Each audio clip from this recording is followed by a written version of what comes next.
Oke, bismillahirrahmanirrahim. Assalamualaikum warahmatullahi wabarakatuh. Innalillahi wa inna ilaihi raji'un. Telah berpulang ke rahmatullah salah satu pejuang kemerdekaan, pejuang bangsa dan agama, yaitu ayahanda kami Profesor Dr. Haji Ahmad Syafi'i Ma'arif pada hari ini, Jumat tanggal 27 Mei 2022 di RSPKU Muhammadiyah Kamping. Teman-teman sekalian, di sini kami dari Rumah Beca Sharing, terkhusus saya mempunyai sedikit banyak kisah yang berkenaan dengan atau bersinggungan dengan beliau, Buya Syafi'i Ma'arif, kalau kemudian familiar dipanggil. Saya pribadi kemarin mendapatkan salah satu kesempatan bertemu dengan beliau di salah satu bandara. Ya memang nggak lama gitu ya. Cuman dari nggak lamanya itulah kemudian saya sendiri dapat pelajaran yang cukup penting yang saya melihat secara mata kepala saya sendiri gitu. Teman-teman di media, terus kawan-kawan saya di Angkatan Muda Muhammadiyah banyak menulis bahwa Buya Syafi'i Ma'arif ini tidak pernah mau merepotkan orang lain. Nah ini yang kemudian saya melihat sendiri di depan mata kepala saya bahwa beliau pasca COVID gitu, ya, kemudian diundang oleh salah satu saudagar kaya untuk peresmian rumah sakit kalau nggak salah di Bandung. Pada saat itu bertemu di Bandara Adi Sucipto, Jogja. Saya bersama rombongan mengantarkan Prof. Mukti yang baru selesai mengisi di Balai Muhammadiyah Solo. Di sana saya melihat satu fenomena yang ditulis oleh teman-teman bahwa beliau tidak mau untuk diurus sama orang lain atau tidak mau untuk kemudian merepotkan orang lain. Di usia yang 85 tahun itu beliau membawa tas sendiri gitu ya. Kalau saya lihat beratnya cukup berat karena tas itu besar dan bahunya agak ke kiri gitu ya. Jadi ini satu hal yang membuat saya terenyuh bagaimana hari ini manusia itu ingin dipedulikan, kemudian bukan dipedulikan, ingin dimanja, ya kan? Bahkan membuka palang atau pintu mobil saja harus dibukakan oleh ajudan. Nah, beliau ini Buya Syafi'i Ma'arif ini berbeda. Tidak mau membebani dan tidak mau betul-betul mandiri. Bahkan tiket pesawat dan sebagainya pun juga beliau kalau bisa sendiri ya sendiri. Nah, ini beberapa hal singgungan yang saya sebut tadi adalah singgungan saya dengan Buya lewat buku-bukunya. Walaupun secara zahir ketemu ngobrol bareng empat mata itu belum pernah. Cuman membaca buku-bukunya itu sama dengan berdialog dengan beliau kan itu. Nah ini saya cukup kaget dengan berita ini. Pada saat itu saya baru sowan ke salah satu senior, kemudian mendapatkan berita itu dan kita sama-sama kaget. Pertama teman-teman sekalian, pertemuan saya dengan Buya Syafi'i Ma'arif adalah lewat satu buku. Bukunya ini ya, mungkin teman-teman tahu juga di Google ada, di Shopee dan sebagainya ada, yaitu buku biografi intelektual Buya Syafi'i Ma'arif, hadiah kalau nggak salah 80 tahun mensyukuri 80 tahunnya Ahmad Syafi'i Ma'arif. Nah, ini judulnya Muazin Bangsa dari Mekah Darat. Nah, ini pada saat itu saya disuruh sama guru untuk kemudian diwawancarai soal wawasan kebangsaan dan keindonesiaan. Pada saat itu saya duduk di kelas 3, masih menjabat sebagai ketua rohis. Kemudian kita berdiskusi sama salah satu Ma'arif Institute, saya lupa namanya gitu. Kemudian kita sama-sama tertarik dan di akhir wawancara beliau memberikan satu buku yang namanya buku Muazin Bangsa dari Mekah Darat.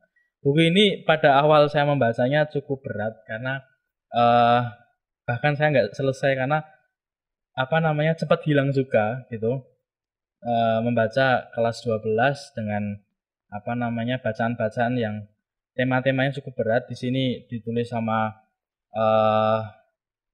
bahasanya adalah teman-teman JIM, ada Pak Hilman Latif, ya, kemudian Mbak Rahmawati Hussein, Abdul Qadir, Pak Abdul Munir Mulkan, kemudian dibuka sama M. Amin Abdullah.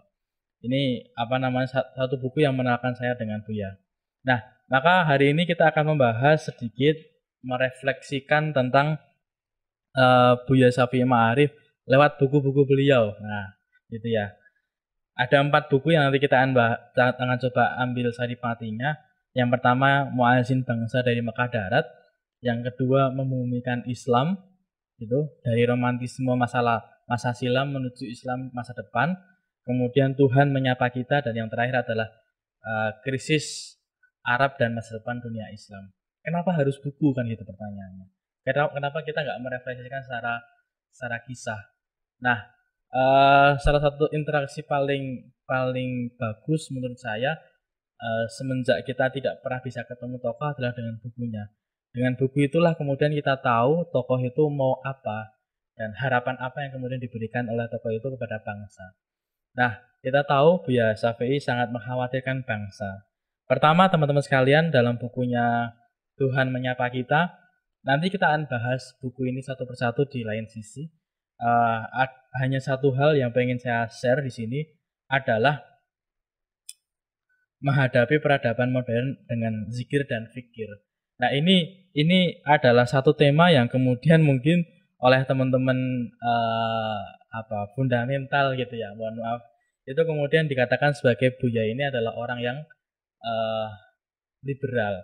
Nyatanya dalam bukunya, salah satu bukunya, beliau juga memadukan pikir dengan zikir. Bahkan refleksi pasca beliau meninggal kan banyak sekali gitu ya. Ada satu refleksi yang saya baca pada saat itu, Buya itu 5 waktu sholat tidak pernah meninggalkan dan sujud paling depan. Ini menjadikan salah satu hal yang bertolak belakang dalam mindset kita bahwa Buya ini adalah orang liberal.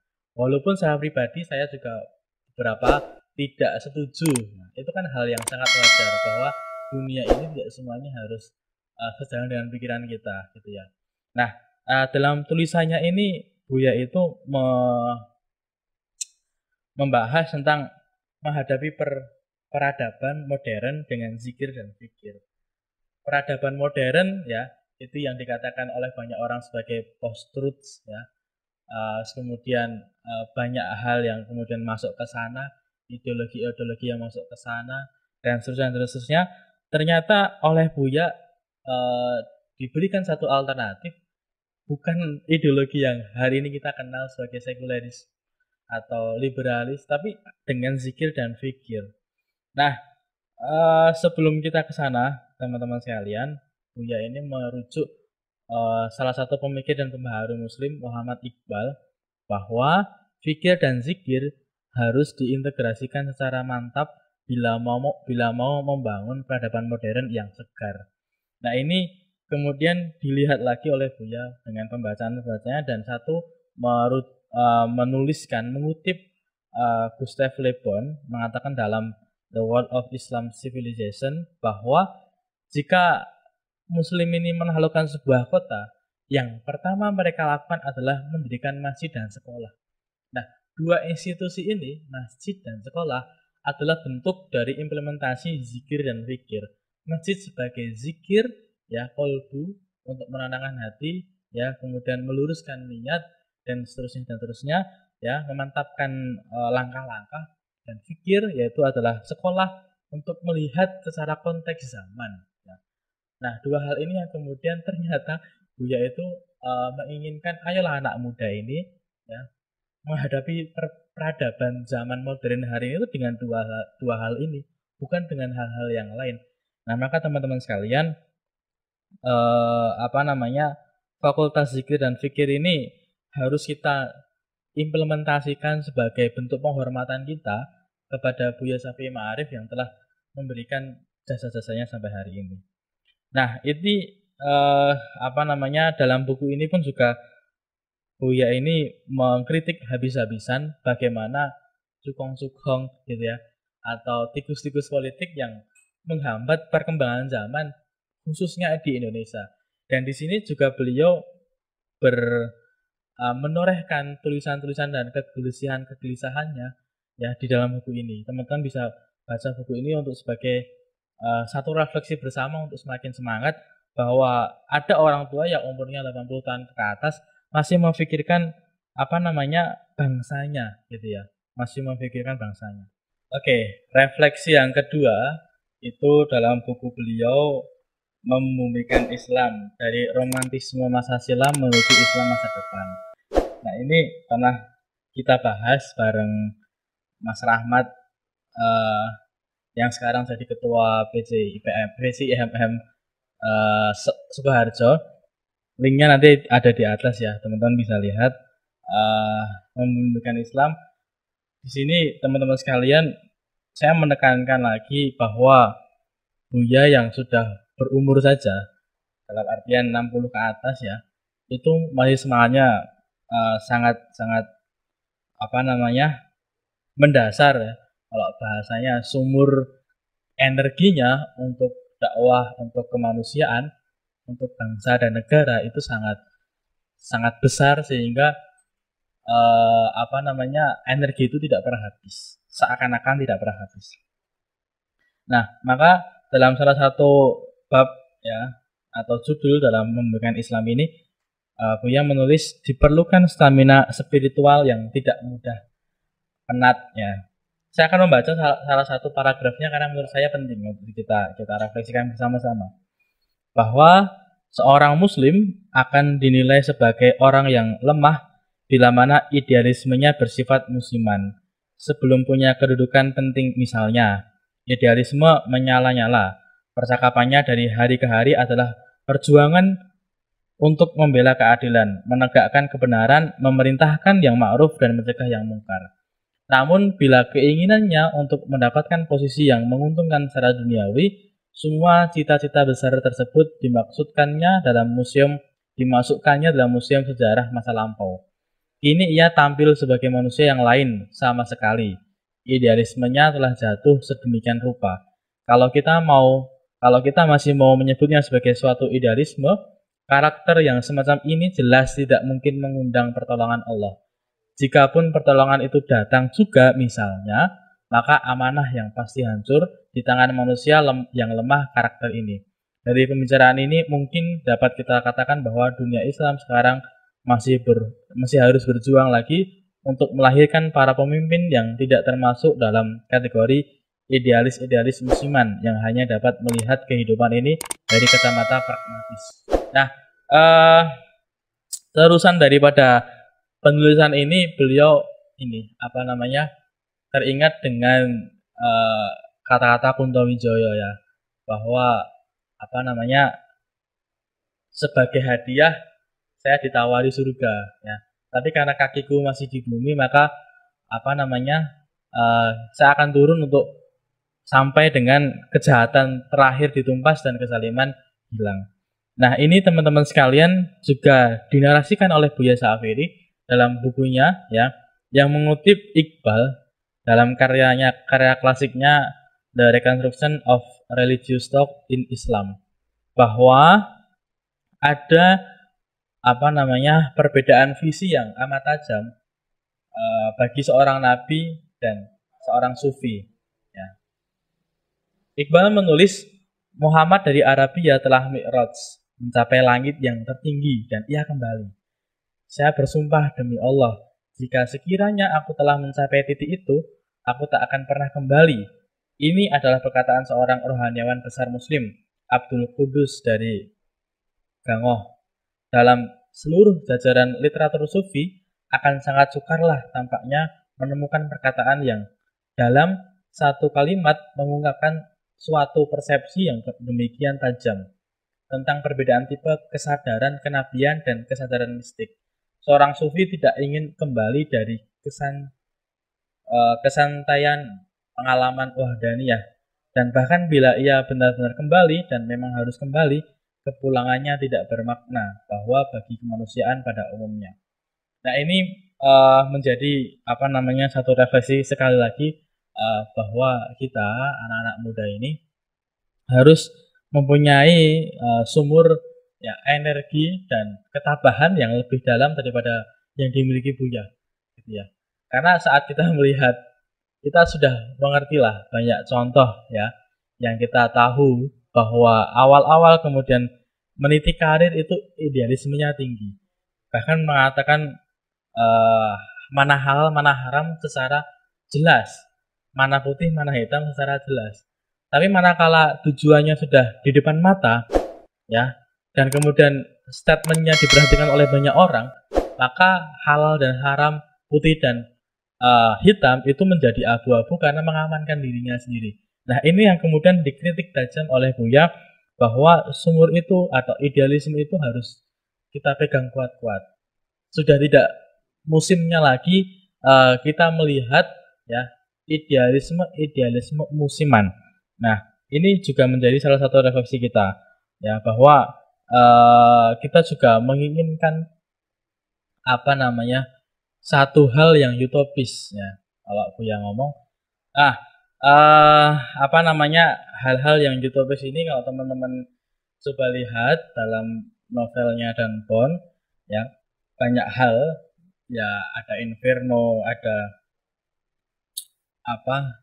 Da Vinci Code, ada The Lost Symbol, ada Angel and Demons, terus ada beberapa novel yang tadi saya sebut, itu menginginkan ya, tokoh-tokoh antagonis ini menginginkan satu tatanan lama ya, yang Mesir, yang kemudian Novus Ordo Sclerum ya, dan seterusnya itu diterapkan kembali di era modern hari ini, dan semuanya itu garis besarnya adalah distraction ya, distraction itu menghancurkan ya,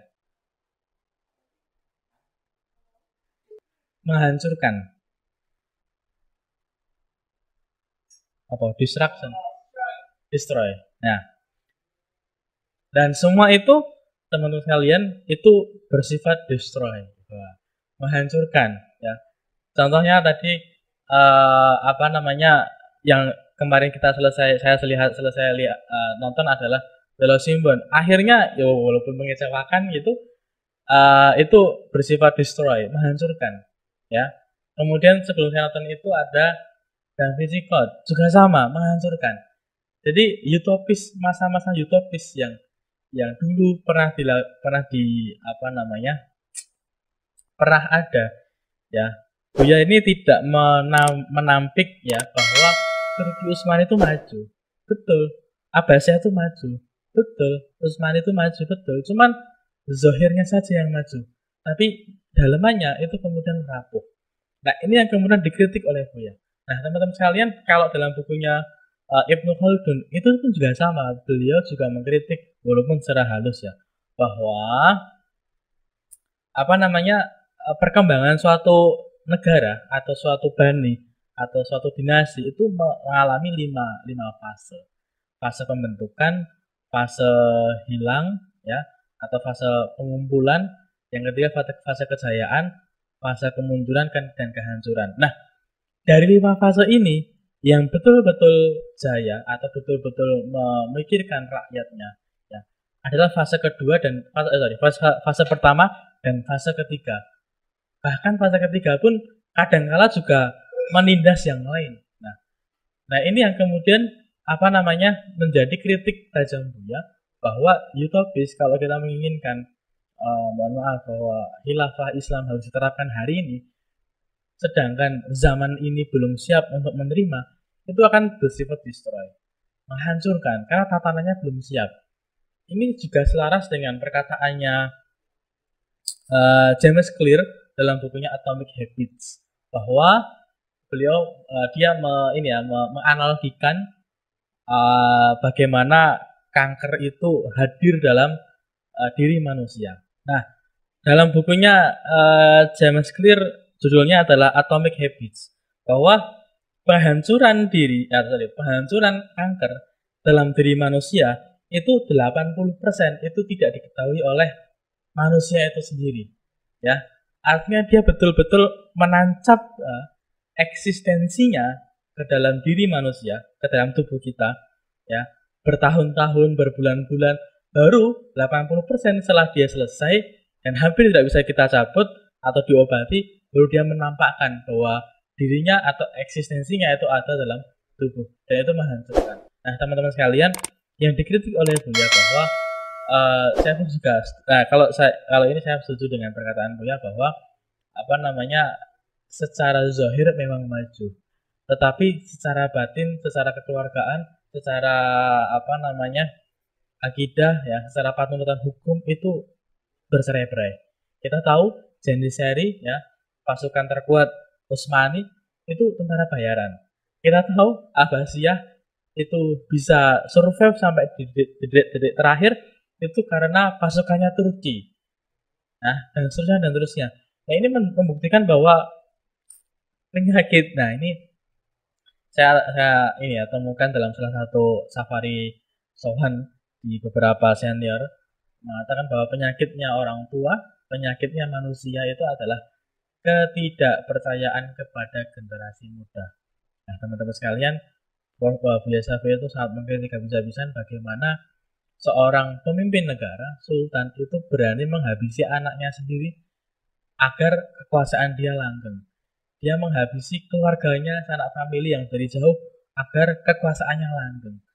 Dia menghabisi istri daripada anak-anaknya pun juga sama untuk kekuasaannya biar langgeng. Ini bentuk kok bisa gitu ya. Padahal yang disuruhkan apa? Disuruhkan adalah kalimat tauhid la ilaha illallah Muhammadar Rasulullah. Dan terbukti dengan apa namanya, kerapuhan itulah kemudian dihantam oleh Mustafa Kemal Atatürk ya, pada Mei 1924 atau 1926, saya lupa, itu kemudian khilafah Islam ya hancur. Satu hal yang utopis yang kita inginkan hari ini ternyata kalah dengan pikiran. Dan kalau teman-teman baca juga bahwa satu daerah yang kemudian susah untuk kemudian dijajah di Indonesia adalah Aceh. Teman-teman bisa baca bukunya The Aceh atau Orang Aceh. Bagaimana Senokoruhonya ini menyamar belajar dulu ke Timur Tengah, ke Mekah, ke Madinah, ya, untuk mempelajari apa? Mempelajari haji.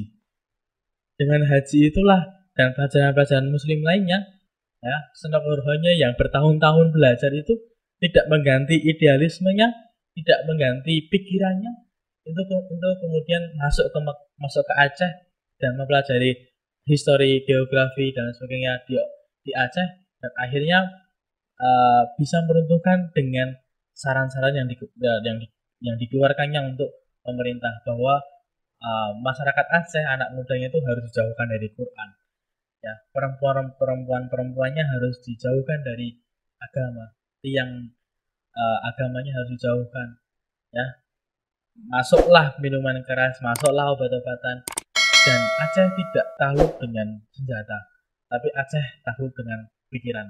Nah, ini yang kemudian menjadi satu keprihatinan bersama yang Buya ingin ya seluruh masyarakat Indonesia sadari bahwa apa namanya, pesimisme atas kemajuan Islam ini sangat tipis.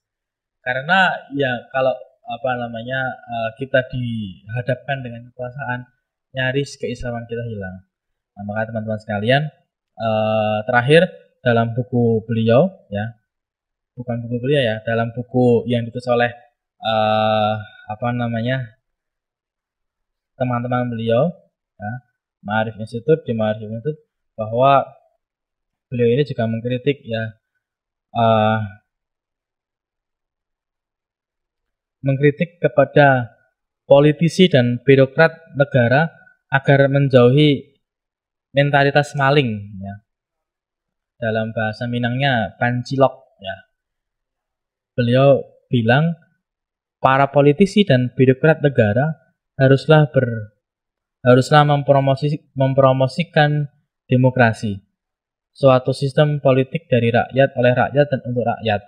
Seruan untuk memajukan demokrasi dan memperhatikan kesejahteraan serta keadilan sosial ini terdengar sebagai suara yang berseru-seru dari padang tak berwaktu. Ada getaran keabadian yang bertiup dan mengetuk-ngetuk kaca jendela rumah bersama bangsa kita yang mengajak kita untuk hidup lurus, untuk hidup dalam kebenaran, untuk hidup bukan hanya sebagai anak bangsa, tetapi lebih sebagai anak keabadian. Dalam arti ini, Buya Syafi'i Ma'arif dapat disebut sebagai sang muadzin bagi moralitas bangsa. Nah, teman-teman sekalian, begitulah refleksi kita pada podcast hari ini. Semoga teman-teman sekalian memperbesar lagi sumur energi, memperbesar lagi sumur perjuangan agar perjuangan Founding Fathers kita ya kayak Buya, kayak ya orang-orang yang kemudian diambil oleh Allah hari ini itu kita teruskan. Terakhir, teman-teman kita harus banyak baca buku gitu. Bahkan Buya itu ngomong bahwa sekalipun iblis ini menulis buku dan menerbitkannya, kita wajib untuk membaca. Nah, kalau ini kita pertaruhkan atau kita tabrakkan dengan orang tua kita hari ini, mungkin agak meleweng karena betapa kita membaca hal-hal yang jelek. Karena bagi Buya, dan itu juga saya memahaminya, dan saya setuju bahwa kita membaca hal-hal yang jelek itu agar kita tahu kejelekannya di mana, dan kita tahu bahwa cara masuknya gimana, dan kita tidak terjerumus di situ. Akhir kalam, semoga refleksi ini menjadi salah satu semangat kita, dan teman-teman bisa lebih banyak membaca buku karya-karya Buya dan karya-karya yang lain. Kurang lebihnya mohon maaf. Semoga keluarga yang ditinggalkan tabah dan beliau diterima di sisi yang baik di samping Tuhan Jannatul Firdaus. Assalamualaikum warahmatullahi wabarakatuh.